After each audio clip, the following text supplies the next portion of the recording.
అందరికీ నమస్కారం. ఈ రోజు మనతో పాటుగా ఉన్నారు తెలుగు రేఖ మ్యారేజ్ బ్యూరో అధినేత సాయిబాబా గారు ఉన్నారు. మాట్లాడదాం. హలో సార్, నమస్తే. హాయ్ అండి, నమస్తే అండి. ఎలా ఉన్నారు సార్? అంతా బాగున్నానండి.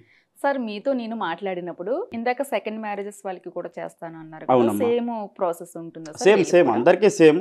ఇంకా సెకండ్ మ్యారేజ్కి ఇంకా జాతకాలు ఎందుకమ్మా? ఉమ్, నా ఆలోచన ఏంటంటే జాతకాలు చూడొచ్చు, తప్పులేదు. ఉమ్, ఇప్పుడు అన్నీ చూసి చేసి ఉంటారు కదా, మరి ఎందుకు బాగాలేదు అర్థం చేసుకోండి. జాతకాలు కాదు, ఉమ్, మనుషులు కరెక్ట్గా ఉన్నారా లేదా, కుటుంబం బాగుందా లేదా ఉమ్, అనేది చూసుకొని చేసుకోండి. ఓకే, మన అమ్మాయిని బాగా చూసుకోగలుగుతాడా, ఓకే. లేదా మా అమ్మాయిని బాగా చూసుకుంటాడా, మా అబ్బాయిని బాగా చూసుకుంటుందా, మాకు సంసార పక్షంగా ఉందా లేదా ఈ అమ్మాయి అనేది ఉమ్, చూసుకొని చేసుకోండి. ఓకే.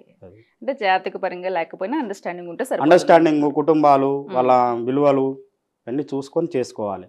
ఓకే. నా సజెషన్ అదే.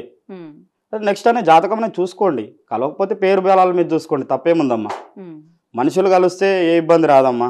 ఉమ్, ఏమంటారంటే మన హిందీలో సామెత ఉందమ్మా, మియా బీవి రాజీ అయితే కాజీ క్యాకరేగా. ఉమ్, కాబట్టి మనం 100% భార్యాభర్త కలిసి ఉంటే ఎవ్వరు మనల్ని విడదీయరు, ఇబ్బంది పెట్టరు. ఉమ్, ఒకవేళ వచ్చినా వాళ్ళే పానక పుడక లెక్క అయిపోతుంది పరిస్థితి. ఓకే.